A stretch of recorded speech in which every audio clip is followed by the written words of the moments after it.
난다면 키우느라고 말로 다 못할 고생을 하는 것이 부모죠. 그리고 그렇게 고생하면서 자녀를 낳고 기르는데요. 모든 부모들이 다 자녀 교육에 그렇게 성공합니까? 아니면요, 그런 수고가 언제 끝이 납니까? 서양 사람들은 좀 일찍 끝나는 것 같아요. 대학 갈 때쯤 되면 벌써 집을 나가서 스스로 학비 벌어가면서 스스로 공부 마치는 게 정상인 모양이던데 다 그런 건 아니에요. 한국 사람들은 유난히 이 끝이 잘 안 나는 것 같아요. 참 쉽지 않은 일이죠. 자녀 교육의 성공이라기보다가 거의 대부분의 부모들은요, 낳은 죄를 평생 짊어지고 사는 것 같아요. 특별히 한국 사람들에게 용서받지 못할 죄가 두 가지가 있는데, 하나는 낳은 죄고요. 다른 하나는 뭔지 아세요? 괘씸죄라는 거죠. 이 괘씸죄도 법이 없는 건데 이게 참 끝이 안 나는 죄고요. 그보다 더 큰 죄가 아마 낳은 죄 아닌가 그런 생각이 듭니다. 이 자식을 낳고 기르는 이 고생을 제일 많이 하신 분이 제가 보기에 하나님 아닐까 그 생각이 들어서 이 말씀을 드리려고 합니다. 여러분, 우리가 부모로서 아무리 고생을 많이 했다 하더라도요, 성경에 나타난 하나님보다는 형편이 좀 나으니까 너무 힘들어하지 마시기 바랍니다. 애들이 참 애를 많이 먹이죠.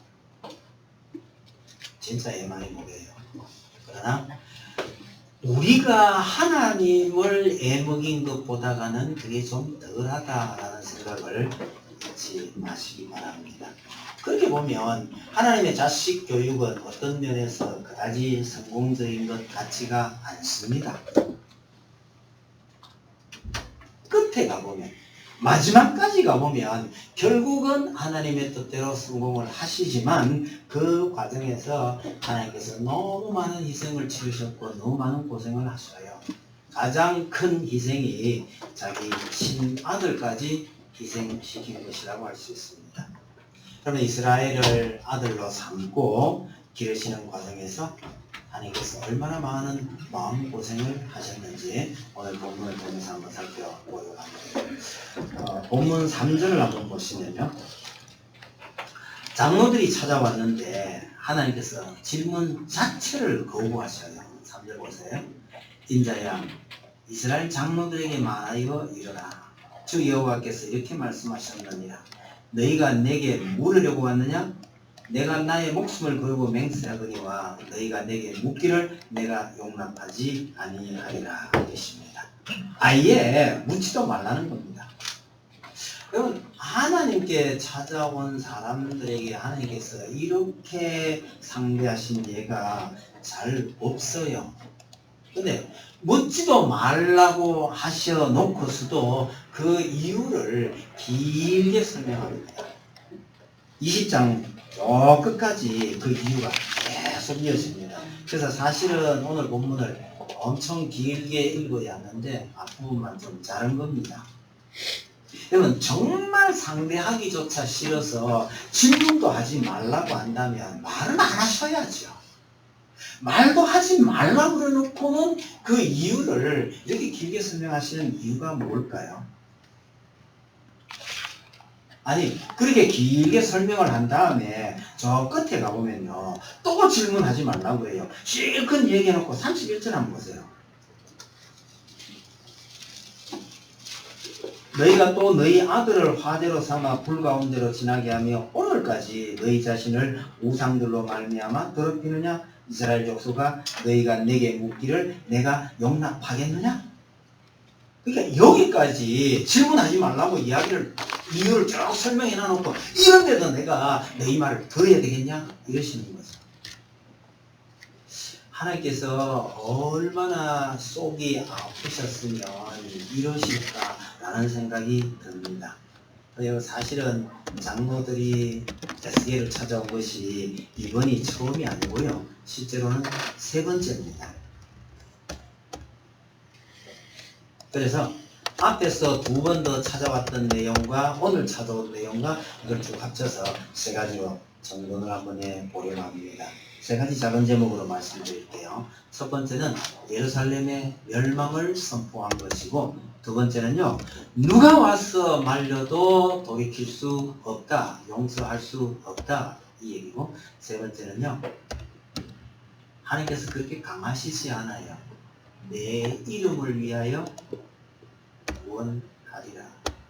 이런 대지가 이 장로들의 이야기와 쭉 연결되어 갑니다. 첫 번째요, 예루살렘의 멸망 선포에 대해서 말씀드립니다. 여러분, 이스라엘이 멸망하기 전에 바벨론에게 세 차례 공격을 받습니다. 그때마다 다 함락이 돼요.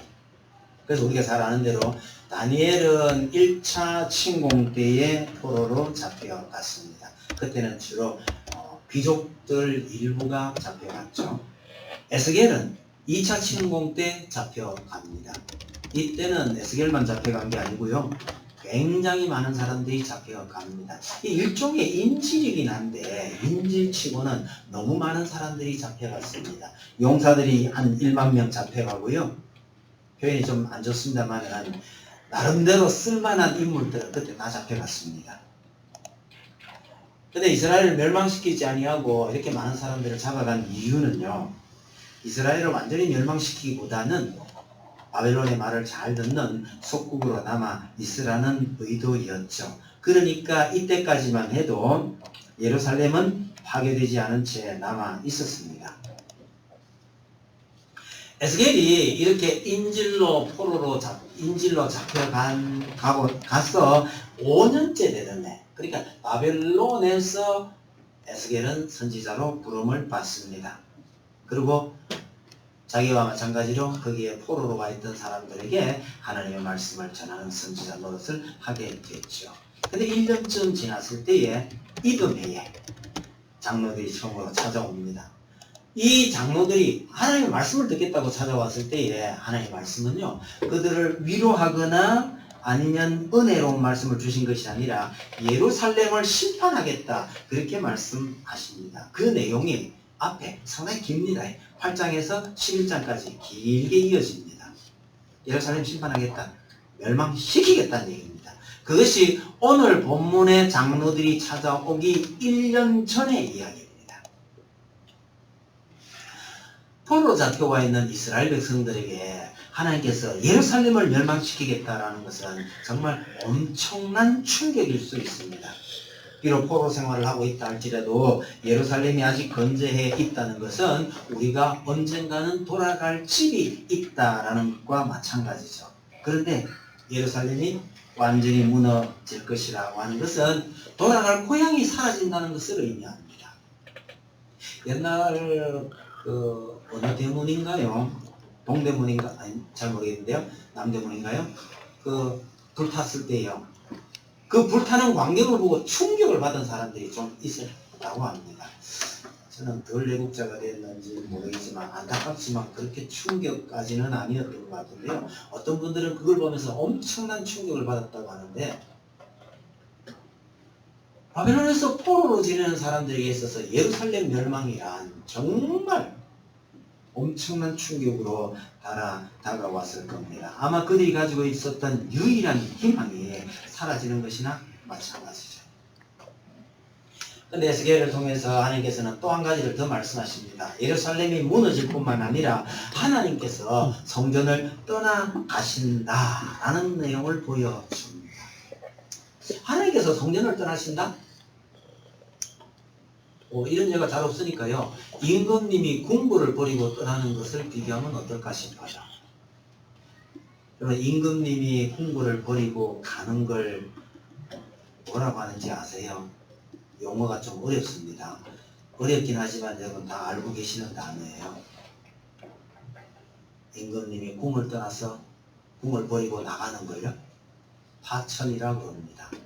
파천은 처음 듣는가 몰라도 아관 파천은 아시죠? 임금님이 궁을 버리고 떠나서 아관으로 가셨다는 얘기죠. 러시아입니다. 이거 일종의 우리 용어로 표현하면요, 임금님이 가출하는 거예요. 집을 버리고 나가는 건 가출이죠. 근데 임금님이라고 파천이라고 해요. 그러면 하나님께서 집을 버리고 떠나신 걸 이걸 뭐라고 해야 되나요? 이건 전문 용어가 죄송하지만 없습니다. 세상에 있지도 없던 얘기니까요. 우리 용어로 씁시다. 하나님께서 죄송합니다. 하나님 하고요. 하나님께서 가출을 하시겠다는 이야기입니다. 나 이 집에 더 이상 못 살아. 나가시겠다는 거예요. 여러분, 자식의 가출도 골치 아픈 일이지만 부모님의 가출은요. 나이 드신 부모가 내가 너하고는 도저히 못 살겠다. 나가겠다. 이러면요. 머리 아픈 일입니다. 얼마나 사이가 나쁘면 아버지가 혹은 엄마가요. 나이 많으신 부모님이 가출을 다 하겠다고 하십니까? 예루살렘의 멸망과 하나님께서 성전을 떠나가시겠다는 이 두 가지 사실을 에스겔을 통해서 이 장로들이 찾아봤을 때 보여준 겁니다. 이분들요, 하나님 잘 안 섬겨요. 그럼에도 불구하고 자기들 나름대로 하나님 섬긴다고 생각하기 때문에, 그리고요, 하나님이 거하시는 곳이라고 생각하기 때문에 이건 엄청난 충격이 되는 메시지가 되죠. 하나님께서 그렇게 예루살렘을 멸망시킬 수밖에 없고 그 성전에서 하나님께서 떠나실 수밖에 없는 이유도 그게 다 명시되어 있습니다. 이유는 예루살렘 성전 자체가 우상으로 뒤덮여 있었기 때문입니다. 하나님을 섬기는 성전에서 하나님은 뒷전이고 우상을 섬겼다는 얘기죠. 성전 벽에 온통 우상의 그림들이 그려져 있었고 성전에서 바벨론의 신을 섬기고 애굽의 신을 숭배하고 있었습니다. 그래서 하나님께서 인자야 에스겔을 가르치는 말입니다. 이스라엘 족속이 나로 하여금 성소를 멀리 떠나게 하였느니라. 이렇게 말씀하시면서 하나님께서 성전을 떠나신다는 말씀을 전해줍니다. 그런 메시지를 전하고 난 후 얼마쯤 지났을 때에 장로들이 또 찾아왔던 모양입니다. 그 장로들에게 주신 말씀이 두 번째 메시지입니다. 이젠 누가 와도 안 된다는 거예요. 누가 와서 뭐라고 사정을 해도 이건 돌이킬 수 없다라고 말씀하셨습니다. 두 번째 장로들이 찾아온 것이 14장 내용인데 장로 두 사람이 찾아왔는데 하나님께서는 이 장로들을요 장로 취급도 안 하십니다. 장로라고 안 불러요. 그냥 우상숭배자라고 불러요. 김 장로님이 처음 오셨는데 자꾸 장로해서 좀 미안한데만은 여기에 등장하는 장로와 오늘날 우리 교회 장로는 이 단어만 같이 개념이 전혀 다르니까 자꾸 연결시키지 말고 들으세요. 그건 그냥 이스라엘 백성들의 지도자 그 정도입니다. 장로들이 찾아왔는데 하나님께서는 이걸 장로로 취급 안 하고요. 그냥 우상숭배자라고 말하는 겁니다. 아니 우상숭배자가 왜 나를 보고 나를 찾아왔느냐 이런 얘기죠. 여러분 우상을 숭배하는 자들은 우상의 선지자에게 가야 되지 왜 하나님 섬기는 선지자를 찾아옵니까? 그 사람들 생각에는요 하나님을 섬기는 것이나 우상을 섬기는 것 이게 구분이 잘 안 되는 겁니다. 하나님께서는 너희가 나를 섬기는 것이 아니고 우상을 숭배하지 않느냐라고 말하는데 이 사람들은요 우리가 하나님 잘 섬기고 있는데 왜 그러실까? 이런 생각이죠. 여러분 오늘날 하나님과 우상을 제대로 분간하지 못하는 사람들이 참 많이 있습니다. 이건 결론적으로 무슨 얘기냐면 하나님을 잘 모른다는 뜻이에요. 여러분 우리 주변에 있는 많은 사람들이요 부처님이나 마리아나 하나님이나 다 그게 그거 아니냐. 그래서 여기도 열심히 섬기고 저기도 열심히 섬기고 그러다 보면 그 중에 진짜 신 한 사람한테 제대로 갈 수도 있잖아. 여러분 하나님을 전혀 알지 못하는 사람들이 그런 생각을 할 수 있는 것이지 하나님을 제대로 안다면 절대로 그럴 수 없는 거죠. 오늘날 한국교회에 믿는 성도들이 이렇게 많은데도 교회가 왜 이 모양이냐라고 말할 때 주 원인은요 여전히 하나님이 어떤 분이신지를 잘 모르니 이 이상한 일들이 많이 벌어진다고 생각할 수밖에 없습니다. 이런 장로들에게, 이런 우상 숭배자에게 하나님께서는요, 예루살렘을 하나님께서 멸망시키실 거라고 말합니다. 그리고 좀 과거로 거슬러 올라가서요, 소돔 고모라를 멸망 안 시키려면 의인이 몇 명 필요하다고 그랬죠?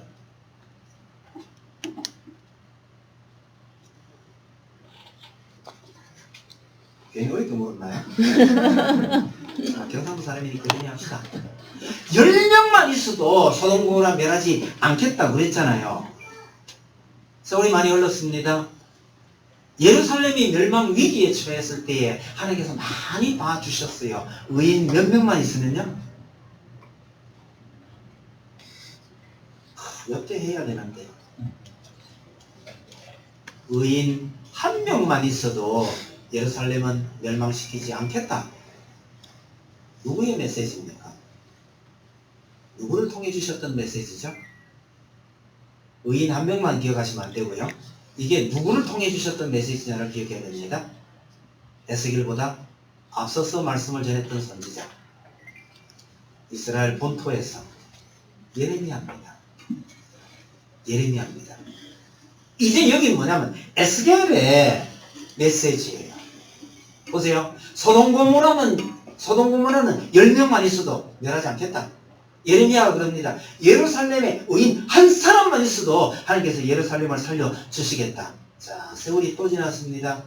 에스겔의 메시지는요, 노아, 다니엘, 욥이 와도 안 된다, 이렇게 말씀하셔요. 여러분, 이 세 사람이 어떤 사람입니까? 노아요, 온 세상이 심판당할 때 거기서 구원을 받았던 인물입니다. 다니엘요,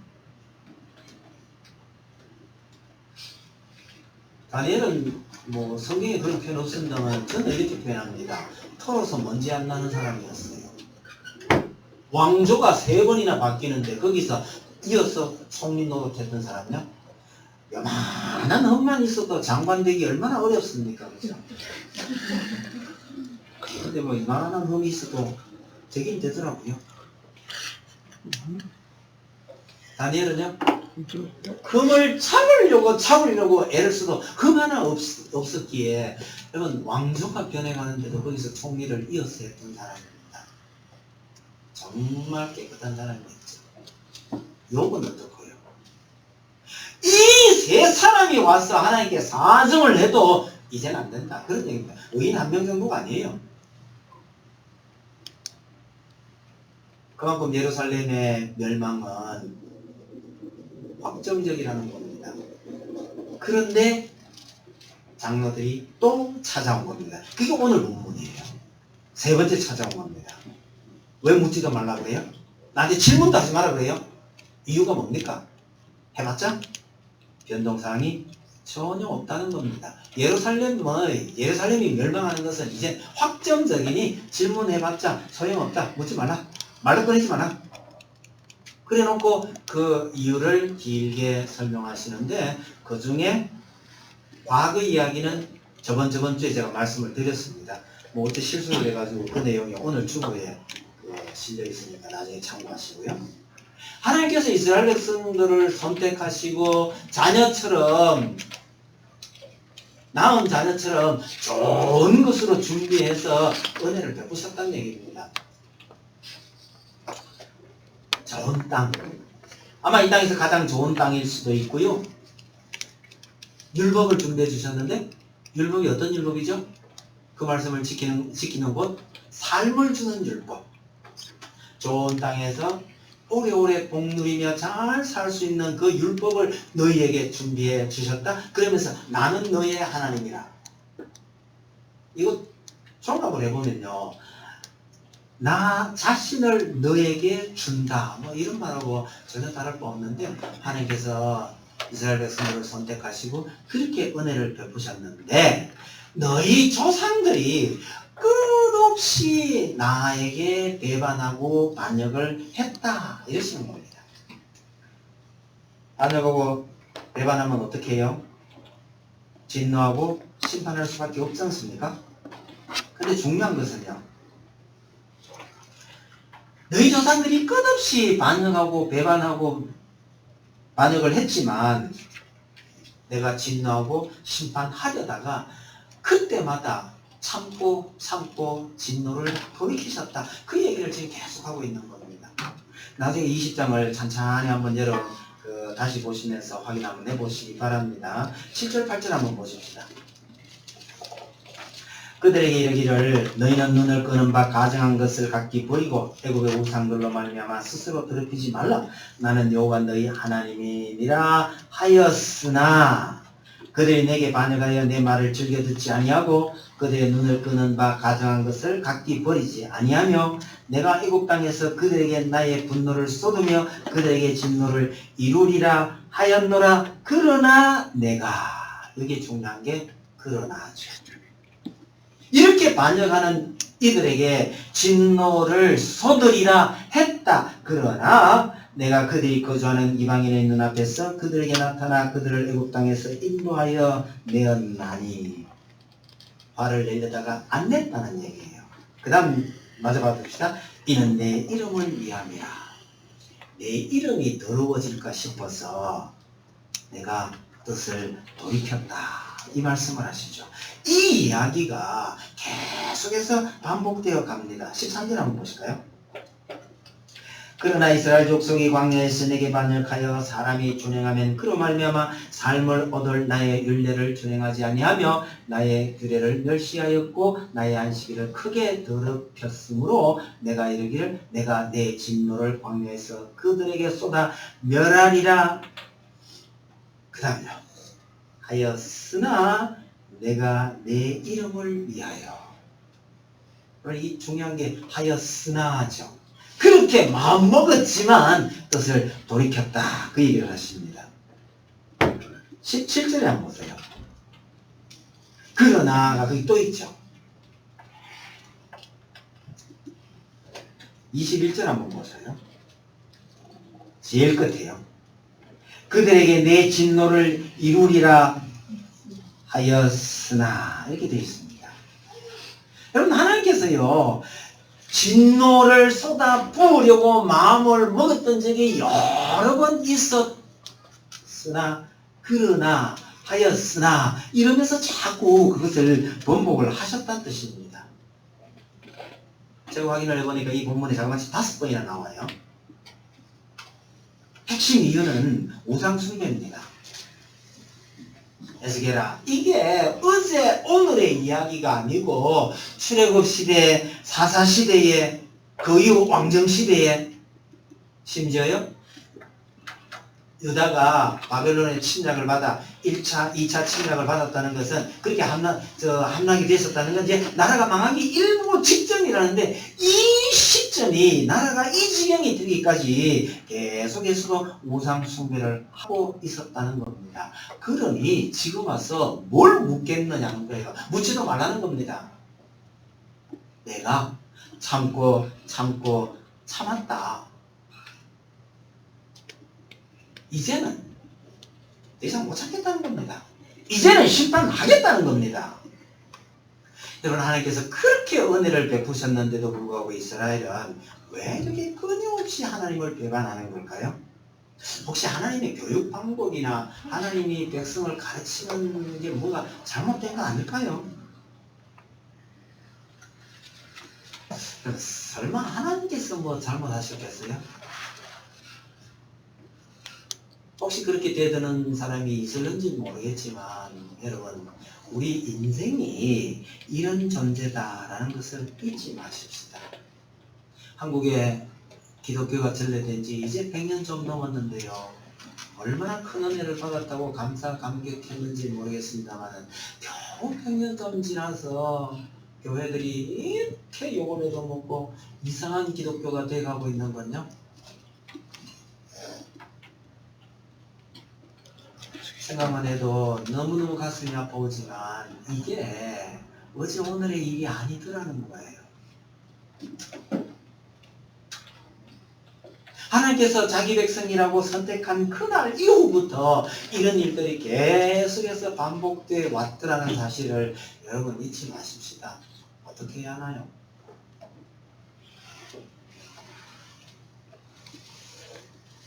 제일 먼저 생각하면 돼요. 우선 나부터. 내가 그럴 수 있는 존재라는 걸 기억하고 나부터 하나님 앞에 바로 살아야 되겠다라는 마음을 가지시길 바랍니다. 그렇게 사셔야 합니다. 그 다음에요.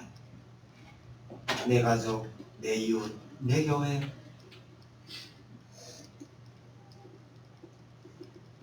하나님의 말씀, 하나님의 뜻을 잘 알아서 그 뜻대로 행하는 자들이 있어야만 이 하나님의 진노를 피해갈 수 있다는 이야기입니다. 여러분, 하나님께서 함부로 심판하고 징계하고 그러진 않았습니다. 이렇게 되지 않도록 하려고 하나님께서 엄청난 노력을 하셨음에도 불구하고 결국 이렇게 됐습니다.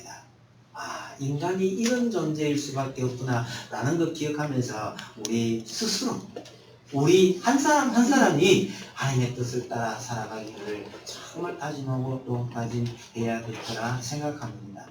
그런데 하나님께서 이 뜻을 돌이키실 때마다 참 눈에 띄는 표현이요. 아니, 또 다른 말로 하면요. 징계하리라고 마음을 먹으시고 그것을 번복하시는 이유가 내 이름을 위하여, 이 표현입니다. 이 표현이 천히 반복이 돼요. 아까 우리 읽었던 본문 말씀마다 이게 다 있었죠. 9절에 제일 시작할 때 9절 끝부분 한번 보세요. 왜 이스라엘 백성들을 분노 가운데서도 인도해 냈느냐 그러니까 이는 내 이름을 위함이라, 내 이름을 그 이방인의 눈앞에서 더럽히지 아니하려고 행하였습니다. 여러분, 이스라엘이 징계를 받을 수밖에 없는데도 불구하고 마음을 돌이키시는 이유가 내 이름을 위해서 그렇게 한다는 거예요. 나를 위해서 그렇게 한다는 겁니다. 너희를 위해서 하는 게 아니고. 어디선가 좀 들어본 듯한 표현 아니세요? 너 잘되라고 이러는 거 아니야. 그냥 내가 아버지로서 책임을 다할 뿐이지. 뭐 이런 얘기 혹 여러분들이 하실 일은 없지만 어디선가 들어본 듯한 얘기라는 거예요. 여러분, 부모가 정말 못난 자식이지만 부모가 부모로서 책임이니까 해줘야 안 되겠나? 해주면서요. 자식들을 나무라는 말 속에 이런 말이 종종 나옵니다. 너 잘되라고 하는 거 아니야.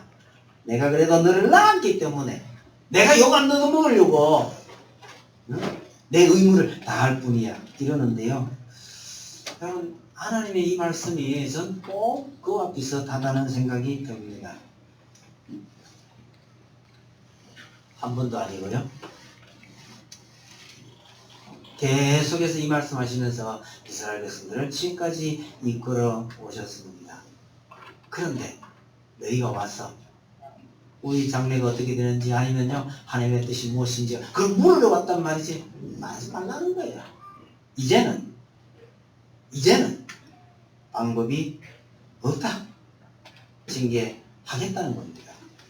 여러분, 이스라엘에 이런 일이 생기지 않도록 하기 위해서 하나님께서 오래전에 선지자들을 많이 보내서 경고하셨습니다. 부디 말씀대로 살라고.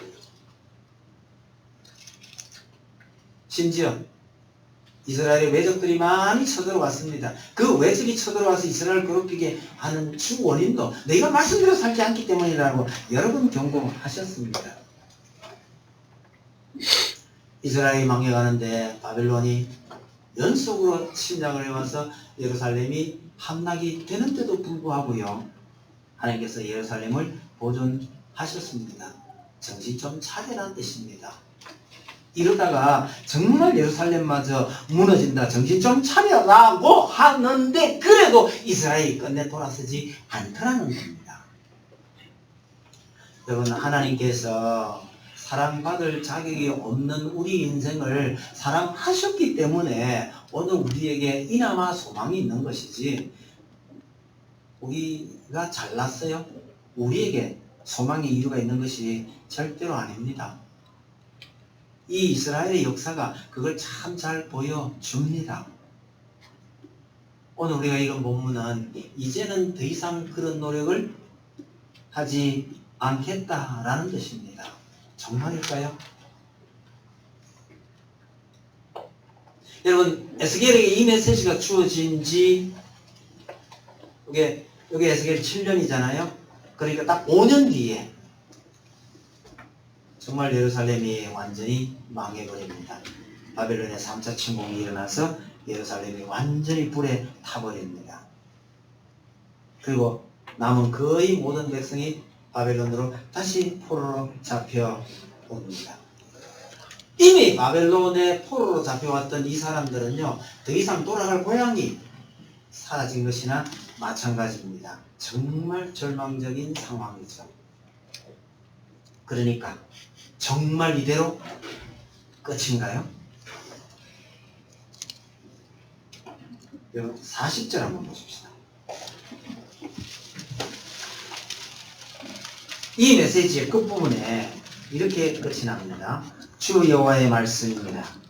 이스라엘 온 족속이 그 땅에 있어서 내 거룩한 산 곧 이스라엘의 높은 산에서 나를 섬기리니 거기에서 내가 그들을 기쁘게 받을지라.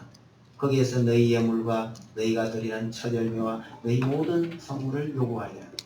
내가 너희를 인도하여 여러 나라 가운데서 나오게 하고 너희가 흩어진 여러 민족 가운데서 모아낼 때에 내가 너희를 향기로 받고 내가 또 너희로 말미암아 내 거룩함을 여러 나라의 목전에서 나타낼 것이며 내가 내 손을 들어 너희 조상들에게 주기로 맹세한 땅 곧 이스라엘 땅으로 너희를 인도하여 드릴 때에 너희는 내가 여호와인 줄 알고 거기에서 너희의 길과 스스로 더럽힌 모든 행위를 기억하고 이미 행한 모든 악으로 말미암아 스스로 미워하리라.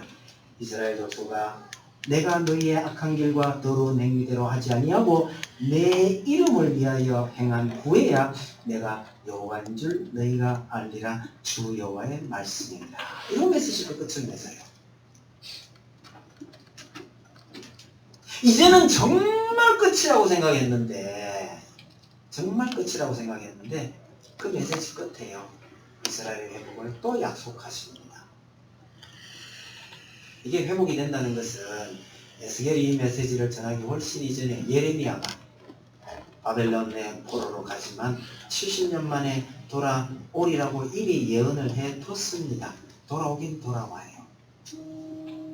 말이 그렇지 여러분, 70년이라는 포로 생활요 정말 깁니다. 우리나라는 일제 영향을 35년 받았다고 하잖아요. 그 35년의 후유증을 아직도 다 벗어나지 못하고 있는 말인데 포로로 가서 70년 만에 돌아오면요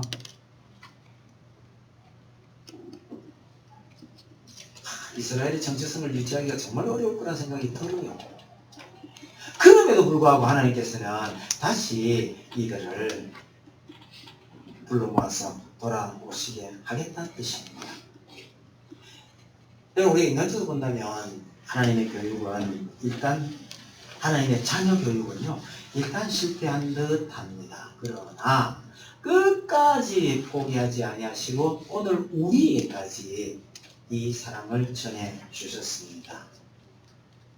아마 이스라엘 백성들이 그렇게 하나님의 말씀을 거역하고 반역하고 그랬던 것 때문인지는 모르지만 하나님께서 방법을 바꾸셨어요. 믿기만 하면 의롭다고 인정을 해 주셨습니다. 예수님을 통해서요. 얼마나 쉬운 방법을 우리에게 보여주셨는지 모릅니다. 우리가 하나님의 자녀로 산다는 것이 하나님을 참 기쁘시게 하실 수 있는 존재라는 사실도 우리는 좀 기억을 해 주시면 좋겠습니다. 부모가 어린아이를 키울 때요 아기가 부모를 참 기쁘게 하는가 봅디다. 언젠가 카톡에 동영상이 하나 올라왔는데요. 아버지가 운전하는 차 뒤에 그 쪼맨 꼬맹이가 앉아가 노래를 열심히 부르는데 저한테 보낸 걸 보니까 기분이 좋아서 보냈겠죠. 내가 이렇게 봐도 너무너무 재밌을 것 같아요. 그래서 문자를 보냈습니다. 참 이쁘제? 이럴 때가 제일 이뻐? 하고 보냈더니 답이 이래요.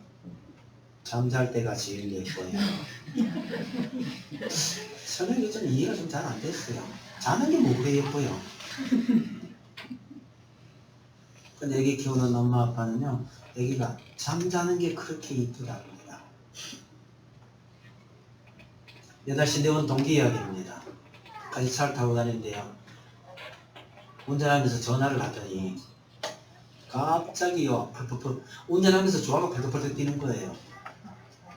뛰면서 한 말이 뭔지 압니까? 와, 우리 아들 드디어 주어 동사 연결됐다 이러더라고요. 무슨 말인지 한번 생각해 보세요. 우리 아들 드디어 주어 동사 연결됐다 이러더라고요.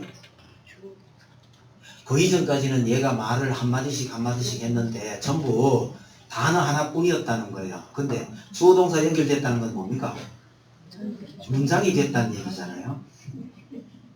단어 하나만 주섬주섬 하던 애가 문장으로 말을 했다는 거예요. 그게 얼마나 좋던지 운전하면서 옆에서 펄쩍펄쩍 뛰더라고요. 걔가 제 서울 있을 때 고등학교 1학년인데 대학을 갔겠네요. 애 푸는 거 옆에서 보면 너무너무 재밌습니다. 길 건너갈 때 좌우를 잘 살피고 걸어야 된다. 이래 가르쳐놨더니 얘가요. 도리도리를 하면서 걷는데 어지러워가 넘어질 것 같더라고요. 길 건널 때 좌우를 잘 살펴야 된다. 이렇게 가르친 거 맞죠? 그랬더니 좌우를 어떻게 살펴요? 너무 흔들고 가니까 좌우가 살피 길어도 엎어질 것 같은데 그걸 지켜보는 부모 마음이요. 내 키우는 마음 얼마나 기뻐요. 제 옆에도 저게 손잡고 있는 할머니 있어요. 맨날 자랑이 뭔지 아면요. 그 조그만한 것이 자기에게 잘해주는 사람하고 자기를 데려가려고 하는 사람하고 이거 기가 막히게 분간한다는 거예요.